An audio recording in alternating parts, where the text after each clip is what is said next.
The 4th year, I forced Vincent to be with me. He'd hit it big, becoming the hottest new name in New York City. The day his company went public, at the ribbon-cutting ceremony, he didn't invite me.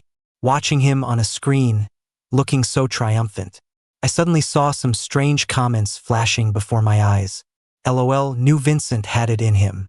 Takes his company public with his cute little secretary right by his side. His boyfriend is so clueless, isn't he? Smiling now, but he has no idea Vincent's about to dump him. Who feels bad for him? If it wasn't for his rich dad forcing Vincent to date him, it never would have happened. So gross. Exactly. You force someone who doesn't love you to be with you, you deserve to get dumped. But hey, if he hadn't thrown that tantrum, Vincent might never have realized he was already in love with the secretary. LOL, Vincent's too nice. Putting up with that disgusting ex for 4 years before finally breaking up. TSK, it's all about the money. But later, the ex's dad gets reported, goes bankrupt, and jumps off a building. Good guy Vincent even gives the ex money for the funeral, but the bastard just throws it all away. Seeing those comments, my heart tightened. For 4 years, Vincent hadn't treated me badly, but he definitely hadn't treated me well. Time wears everything down, and I suddenly realized I might not be that into Vincent anymore. Vincent was up early, standing by the bed getting dressed. The noise woke me. I propped myself up against the headboard, resting my chin in my hand as I watched him. Vincent was the campus heartthrob back in college. Time had worn away his boyish charm. What was left was the magnetism of a grown man. I squinted, admiring him like a piece of art. I must have stared too long. Vincent shot me a cold look over his shoulder and walked out of the room. Outside the door, I heard the smart assistant's voice. It dawned on me that today was some kind of important date. I thought about it for a long time, couldn't remember what it was. I went back to sleep for a bit. When I woke up again, it was already noon. I padded into the living room in my slippers. The living room was designed to my tastes. Vincent liked a minimalist, cold style, but I didn't, so I'd filled the entire room with all kinds of stuffed animals and dolls. I sat down on the sofa, chewing on a piece of toast. Happy, who had been awake for a while, lazily padded over and flopped onto my lap to sleep. Happy is my dog, a Samoyed with fluffy, soft fur. My dad bought this house for us back then. It's big enough, but without enough people, it feels empty. I turned on the TV just to have the sound of voices in the room. I was about to grab my phone when a familiar voice came from the speakers. Vincent's cool, detached face appeared on the big screen. I froze for a second, then smacked my head. Today was the ribbon-cutting ceremony for Vincent's company going public. I put down my phone and focused on the screen. Vincent was wearing the suit from this morning. Broad shoulders, a narrow waist, long legs. His Adam's apple was prominent, and the sliver of exposed skin on his neck was impossibly white. His incredible features held up even on live TV. I suddenly felt a little dazed. Vincent and I were in college together. He was a computer science major. I studied literature. I knew who Vincent was from the first week of freshman orientation. Handsome and aloof. Even I had to admit he was hot when I saw candid photos of him on the campus message boards. Then I saw him in person for the first time. The blazing sun, the shade of a tree, a face so pale it seemed to glow, and the beads of sweat slowly trickling down his skin. That was the day I understood what lust at first sight really meant. I wasn't strictly gay, but there was something about Vincent's cool detachment that completely captivated me. I didn't have much of anything except time and money, but Vincent seemed to be the type who acted like money was dirt. He always rejected me bluntly, sometimes even taking the time to mock me. He'd look down on me, like I was trash. His red lips would part and close. It sent a shiver of excitement through my entire nervous system. The more I couldn't have him, the more I wanted him. I chased him for a whole year. No success. My dad told me money can solve anything. If money can't, power can. I'd thrown a lot of money at the problem. In the end, my dad said one sentence to Vincent, and Vincent agreed to date me. I loved Vincent. When he graduated and wanted to start his own company, I used all my resources to help him. I willingly became the perfect stay-at-home partner for years. Standing next to Vincent was his newly hired secretary, a guy with a baby face. He looked sweet and obedient, and his eyes would curve into crescents when he smiled, making him seem very approachable. But when I looked at him, all I saw was a challenge. After the host finished speaking, a slight curve finally touched Vincent's lips. He reached out, snipped the ribbon, and lowered his head. All I could see was the exquisite line of his jaw. My hand was stroking Happy's fur. Just as I was about to say something, lines of text, like live comments, suddenly appeared before my eyes. Whoa! Congrats to Vincent for finally breaking free from his psycho ex. Look how big he's smiling standing next to his secretary. Hey, I can't wait to see Vincent dump that disgusting ex-boyfriend. Payback time. Payback time. That ex threatened to get Vincent expelled just to make him date him. But good news. The ex's dad is about to lose everything in a few days. Vincent can finally be with his beloved secretary. Happy's muzzle pressed into my stomach with a soft whine. I snapped back to reality and quickly let go of his fur. Happy leaned in to lick the hand that had just been gripping his fur too tightly. After thinking for a long time, I came to a conclusion. This world is a novel. Vincent is the main character, and the other main character is his secretary. And I'm just the disposable stepping stone villain. As that thought sank in, I suddenly started to laugh. When Vincent came home that night, he smelled of alcohol. 2 rosy patches bloomed on his pale cheeks. He was in a daze, lying on the sofa and staring blankly at the ceiling. I'd been outside in the cold wind until I'd had enough. I came inside and lay down on top of Vincent. He shuddered, instinctively trying to push me away. I brushed his hands aside and fumbled with the buttons of his shirt. His waist and abdomen were lean and defined. His skin so pale a single rub would leave a red mark. My skin was cold, and I was determined to make him feel it with me. When Vincent couldn't push me off, he stopped struggling. He stared blankly at the ceiling, his lips moving as if he was trying to say something. I leaned in closer. No sound. His warm, damp lips brushed against my earlobe, and I trembled. "Vincent, do you hate me?" I asked, resting my head on his shoulder and looking at his profile. "Do you hate me for forcing you all these years?" The drunk couldn't understand my words. He just nuzzled closer, trying to find my lips. I closed my eyes. All I could feel was the strong taste of alcohol. After it was all over, "I don't like your new secretary. Can you fire him?" Vincent turned his head. He seemed a bit more sober, his eyes clear. He glanced at the TV. "On what grounds?" He said coolly. "I think he's very competent. There's no reason to fire him." I giggled, tracing circles on his chest with my finger. "I just don't like him." Vincent frowned at me, his eyes heavy with an exhaustion he couldn't hide. "Don't be ridiculous, Carter." My face fell instantly. I grabbed his tie. "Your company goes public, and he's the one standing by your side, not me." "So, Vincent, what's that supposed to mean?" The atmosphere turned icy. Vincent pushed me away. He sat up, rubbing his temples and buttoning his shirt. He tilted his head slightly. "I'll sleep in the study." With that, he walked quickly toward the study. I slowly sat up and gathered my clothes. Seeing one of his masters leave, Happy automatically came over to be my personal heater. I stroked his snow-white fur. "This is so annoying, Happy." I was talking to myself, like I was losing my mind. A long time ago, Vincent gave me a sum of money, saying it was for the house. I took it, even though the house was in my name. Vincent had paid for it. Technically, I was the one who should leave. That night, I started packing my things. As I stuffed the last of my belongings into a suitcase, Happy grew visibly anxious. He whined and licked my hand. I smiled and scratched his head. Then I said seriously, "Happy, even though we raised you together, Vincent fed you more often. You should stay with him, okay?" Happy let out a few barks. He panted, his mouth open, as if expressing his dissatisfaction. After a few minutes of thought, I grabbed Happy's bag of dog food and stuffed it into the suitcase too. Vincent was busy with work. He probably wouldn't have time to feed a dog in the future. I take Happy with me. He was the only thing Vincent was leaving me with anyway. That night, I returned to the mansion I hadn't seen in years. I knocked, and the butler opened the door. He was surprised to see me.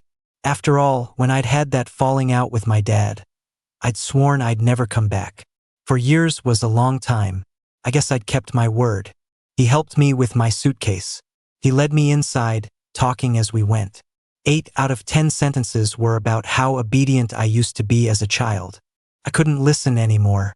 Just as I was about to interrupt him, my father was already standing in front of me in his pajamas. I hadn't seen him in years. He was the same as ever, serious and stately. His lips were pressed into a thin, emotionless line. He raised an eyebrow at me. A ghost of a smile played on his lips. He nodded, signaling for me to follow him into the study. I stood before my dad. "Did Vincent mistreat you?" he asked.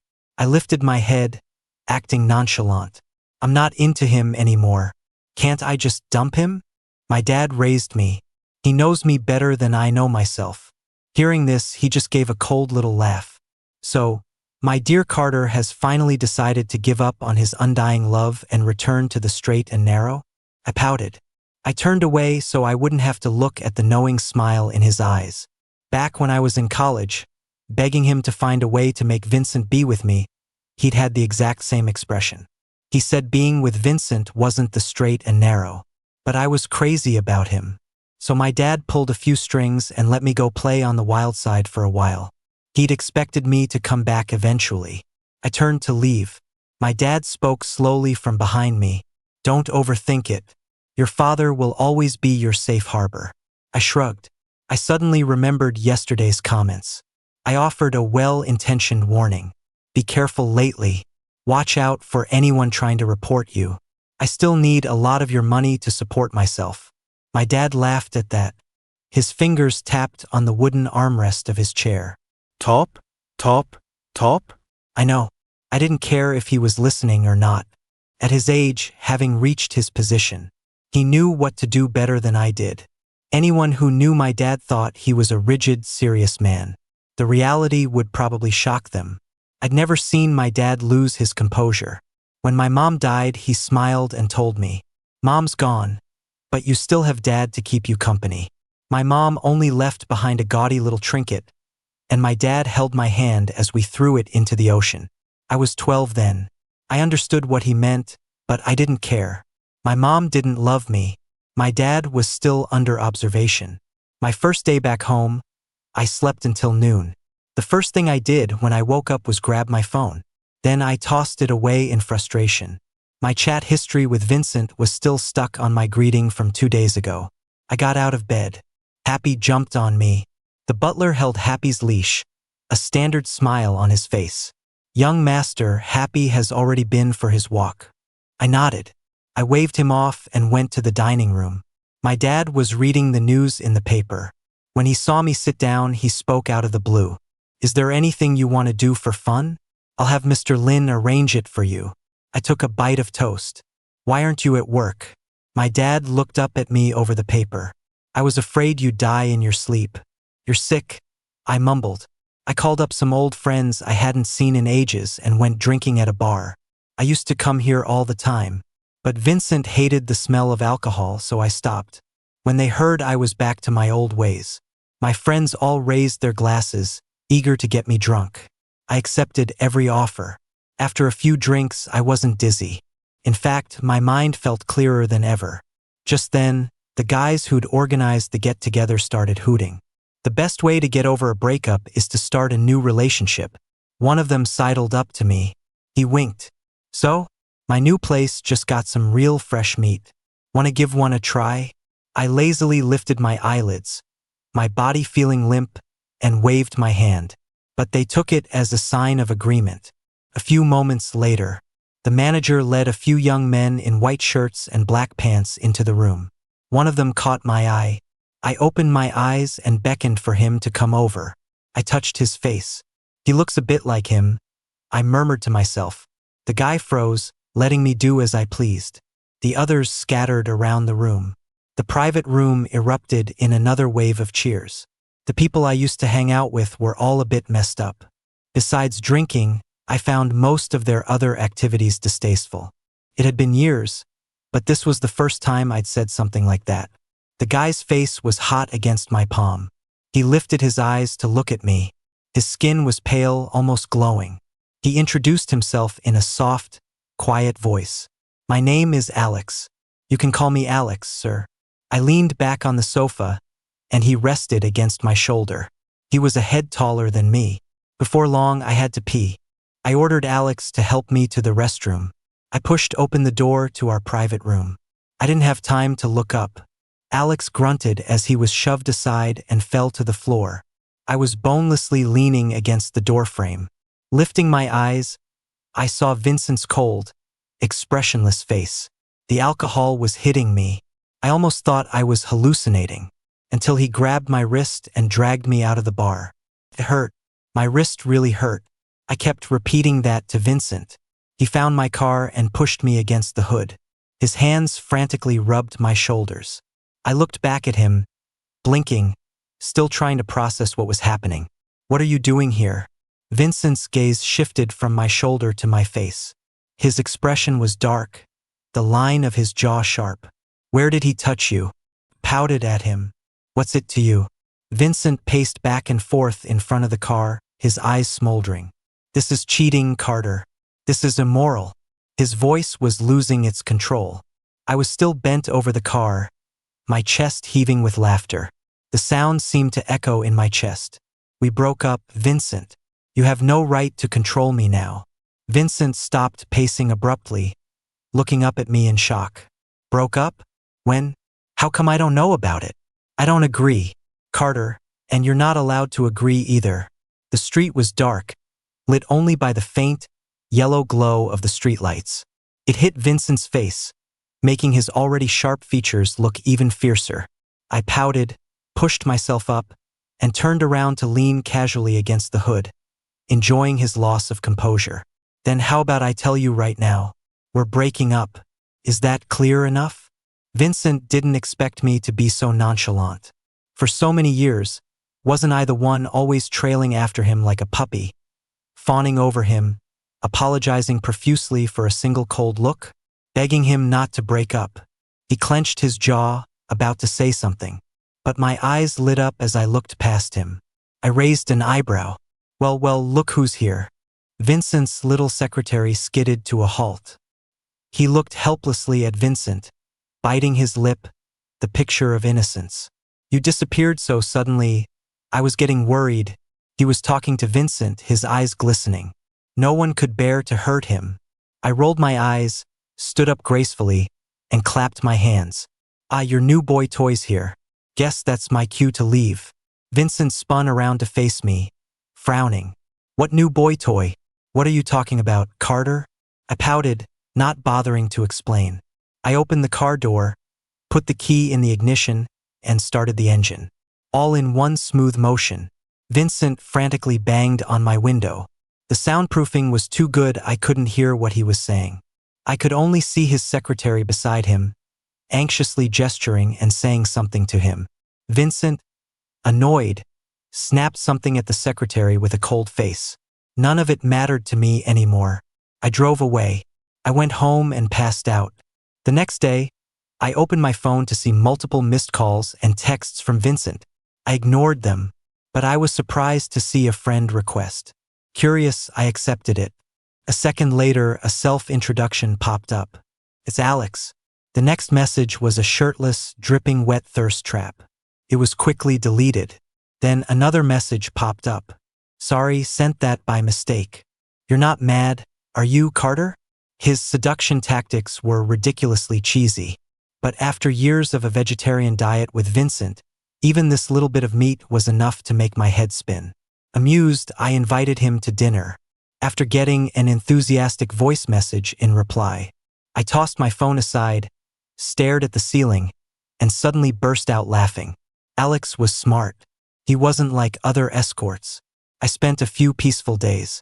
Every day, with Alex by my side, I'd kill time by volunteering at an orphanage, trying to earn some good karma for my dad. It was exhausting, but Alex never complained once. He made the kids roar with laughter. Watching from the sidelines, I actually thought this kind of life wasn't half bad. My dad must have taken my warning to heart. Unlike what the comments predicted, he didn't get reported and thrown in jail. In fact, he got a promotion. He became much busier. As I was blissfully lying in the yard, staring at the sky, the comments suddenly appeared again. It's finally happening. The scene where Vincent gets drugged and is rescued by his darling secretary. LMAO.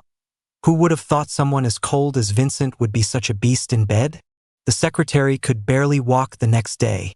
Sigh, even though the ex never did anything right, you have to thank him for going crazy and drugging Vincent.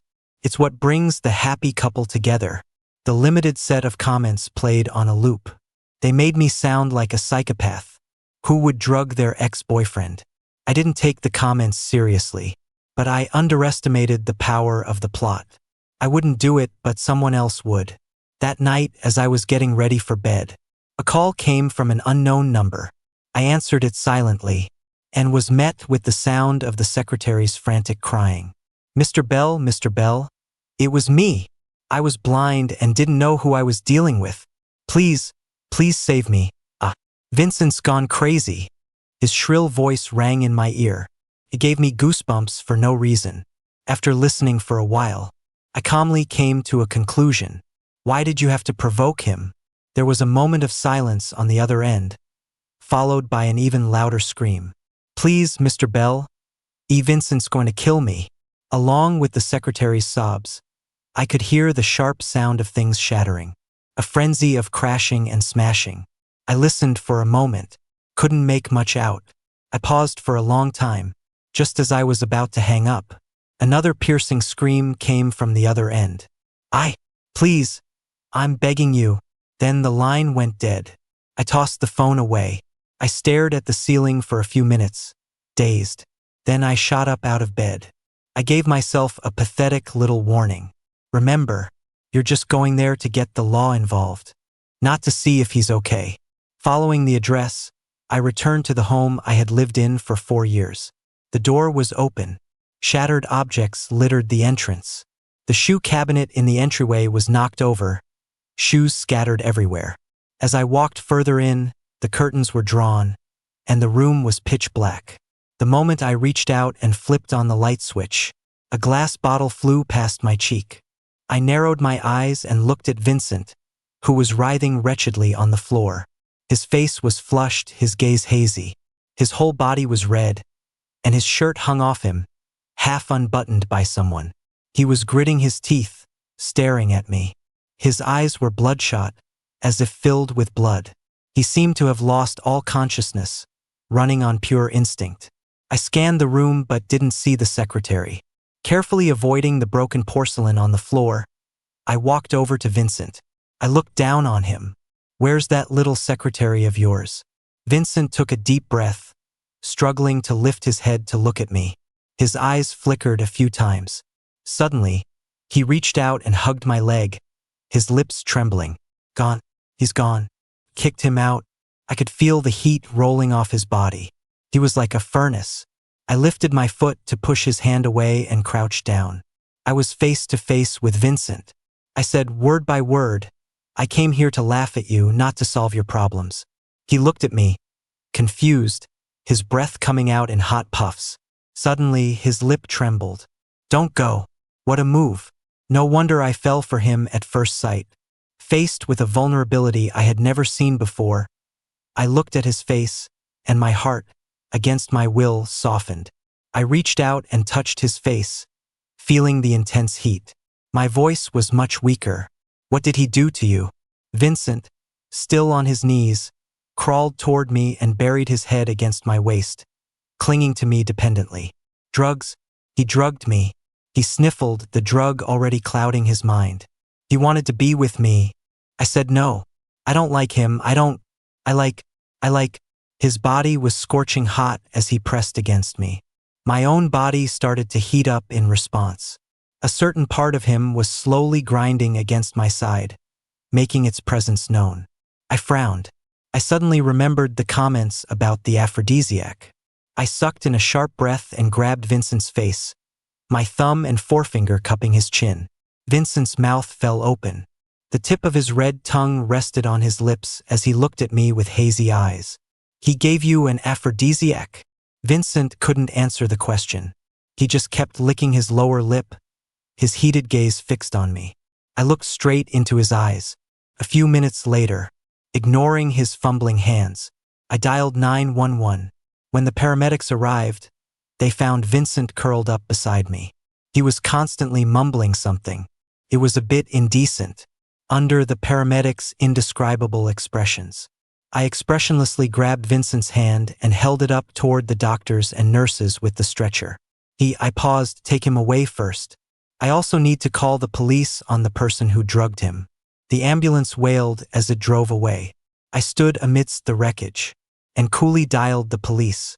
Thanks to the cameras Vincent had installed everywhere in the house, the police quickly apprehended the secretary as a suspect. At the police station, I met Vincent's assistant who had rushed over. A meek-looking man in black-rimmed glasses. He bowed and apologized to me. I'm very sorry to have troubled you. This was our oversight. CEO Vincent fired Secretary Song a few days ago, and we didn't expect him to retaliate by drugging the CEO at a business dinner. It has caused CEO Vincent great harm. Please rest assured, we will do everything in our power to seek justice for him. I apologize for the trouble this has caused you. I was a little surprised. You know who I am. The man bowed humbly. Everyone in our company knows your name. He paused. Mr. Bell, CEO Vincent's partner. Everyone really admires the relationship you and CEO Vincent have. Hearing his words, I thoughtfully turned my head. I looked at the secretary inside, who was scared out of his wits. I raised an eyebrow and smiled. On the way to the hospital, I got a call from Alex. He cheerfully invited me to go watch the sunrise. I pretended not to understand the suggestive tone in his voice. Meet me at Mount Sinai Hospital. I have to tell you something. The voice on the other end was quick to respond. Are you sick? Why are you at the hospital? Do you need me to take care of you? I didn't answer his question. I hung up the phone. I suddenly started to wonder what Vincent's expression would be if he saw Alex show up in front of him. Alex got to the hospital before I did. When I arrived, he was standing by the entrance, frowning and smoking a cigarette. When he saw me, he stubbed out the cigarette and walked toward me with a fawning smile. I narrowed my eyes and raised an eyebrow at him. You didn't put out your cigarette. Alex glanced back, smiled awkwardly, and turned to crush the cigarette but under his shoe. Only then did he turn his attention back to me, feigning concern. What are you doing at the hospital? Are you sick? Is it serious? If there's anything I can do to help, just say the word. I shrugged. I'm introducing you to a friend. Alex's eyes lit up instantly. As an escort, he knew the caliber of people I associated with. Me introducing him to a friend was a completely different league from his former boss pimping him out to me. After I finished speaking, he was impatient but still put on a show. Should I bring a gift? I pressed my lips together, trying not to laugh at the thought of his expression when he saw Vincent. After I shook my head, Alex came forward, linked his arm through mine, and lifted his chin.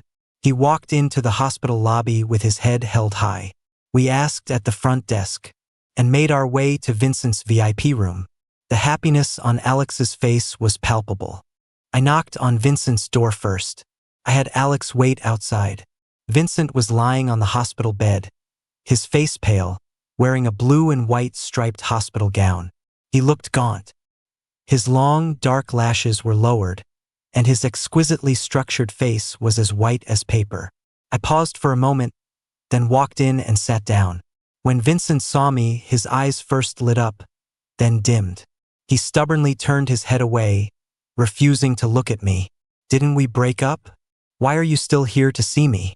I casually pulled up a chair and picked an apple from the fruit basket on the bedside table. I slowly began to peel it, to see how miserable you are. Vincent gritted his teeth and turned his head back, staring at me resentfully. You came to laugh at me? Why? The great CEO Vincent, drugged by a lowly secretary, and ended up in the hospital? I'm not allowed to laugh at you? Then why didn't you help me? I rolled my eyes. I shoved the poorly peeled apple into Vincent's mouth. He took a bite, hit the core, and his face twisted in bitterness for a second. Then he quickly composed himself, his eyes fixed on me. Why did we break up? I didn't agree. You can't do this.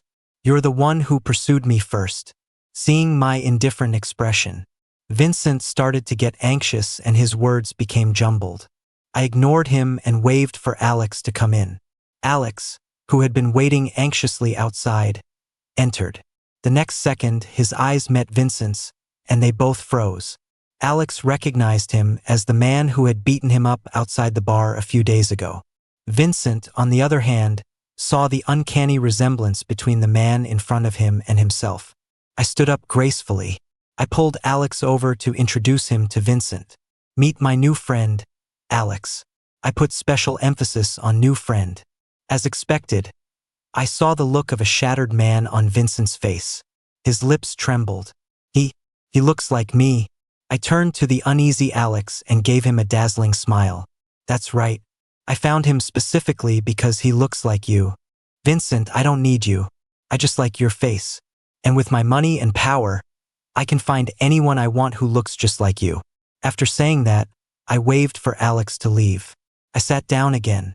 I took Vincent's hand, the smile on my face fading slightly. My tone shifted. But for now, I still prefer your face.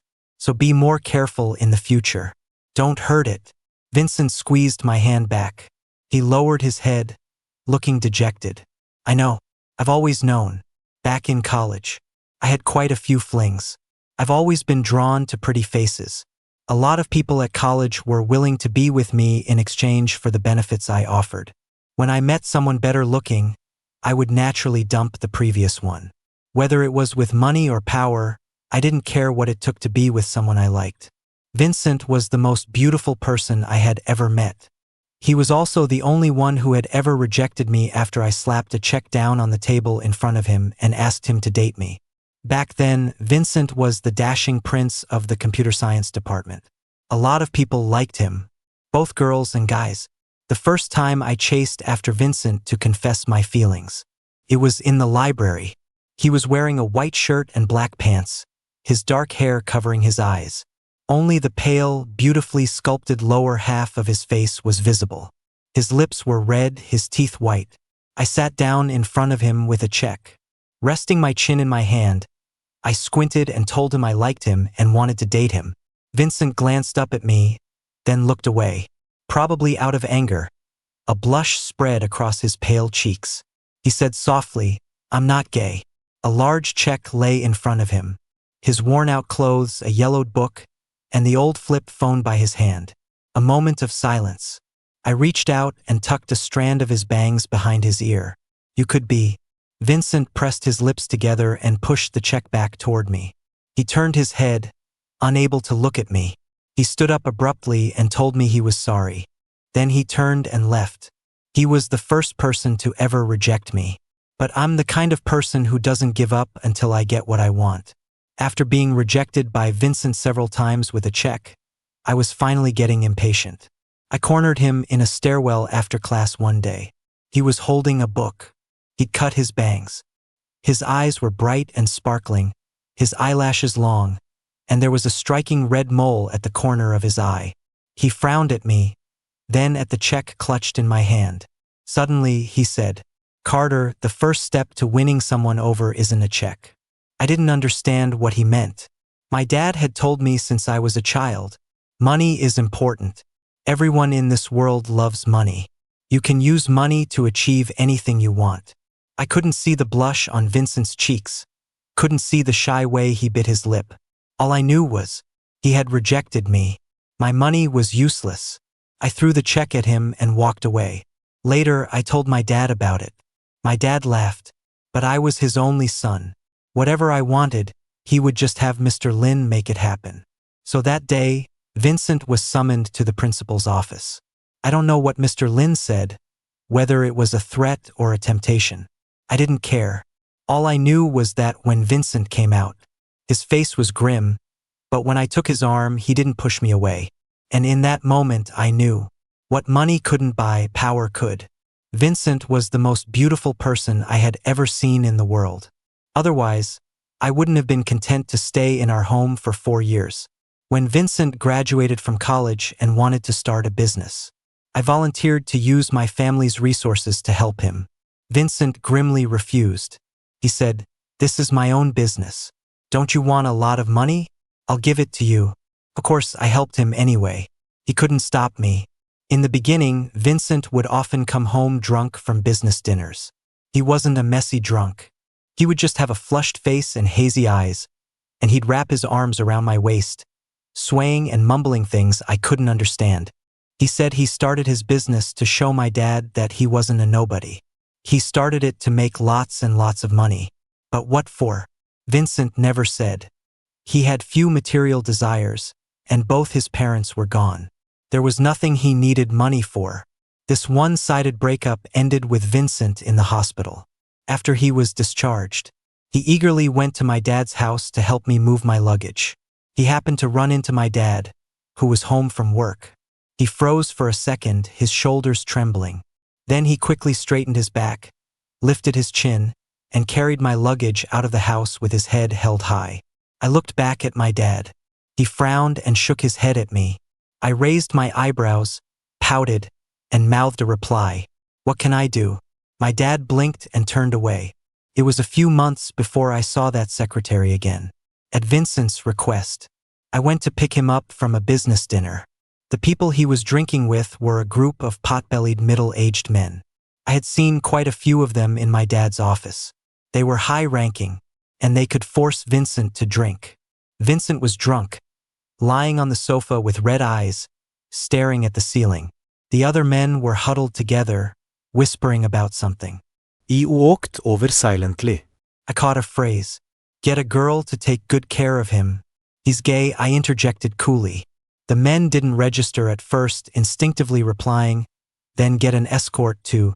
Then they turned to look at me, their brows furrowing. Where did this waiter come from? Who asked you to interrupt? Is it your place to speak? One of them barked. The man's gruff voice echoed through the private room. I didn't say anything, just looked at him with a half smile. You look a little familiar, uncle. The man's frown deepened. I could tell he was probably the lowest ranking person here. He didn't recognize me. Just then, the man raised his hand, about to hit me. But someone behind him who did recognize me was faster. A loud slap echoed through the room. The man clutched his face, looking at another, even fatter man. He didn't dare speak, just looked at him sheepishly. The fat man shot him a glare, wiped the sweat from his forehead, and turned to me with a fawning smile. Young Master Bell. Haha. What a coincidence. This guy didn't know any better and offended you. I've taught him a lesson for you, haha. In a city like this, with the last name Bell, and able to command such respect from the fat man. The man's face turned white. He was quickly dragged out, screaming. I walked over to the drunk Vincent and said humbly, I'm here to take my boyfriend home. The fat man wiped his sweat with a handkerchief, chuckling nervously. Haha. So he's your boyfriend? No wonder he's so talented and handsome. Haha. I ignored his awkward laughter and walked out of the private room. Someone quickly entered the room behind me. As I was helping Vincent out, I bumped into a hurried waiter at a corner. He kept his head down, anxiously apologizing. His head was bowed so low his hat fell off, revealing a familiar face. The secretary? The secretary's face was pale as he looked up at me. Mr. Bell, he murmured, then suddenly dropped to his knees and grabbed my leg. It really is you. I'm begging you. Please let me go. I was blind before. I didn't realize who you were. That's why I had improper thoughts about CEO Vincent. I was wrong. I know I was wrong. Please let me go, I was wrong.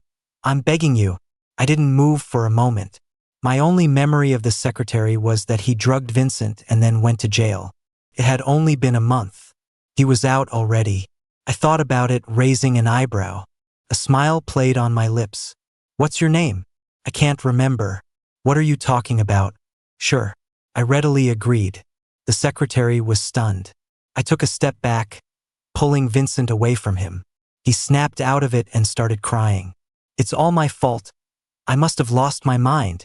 I kept seeing these comments saying I was CEO Vincent's one true pairing.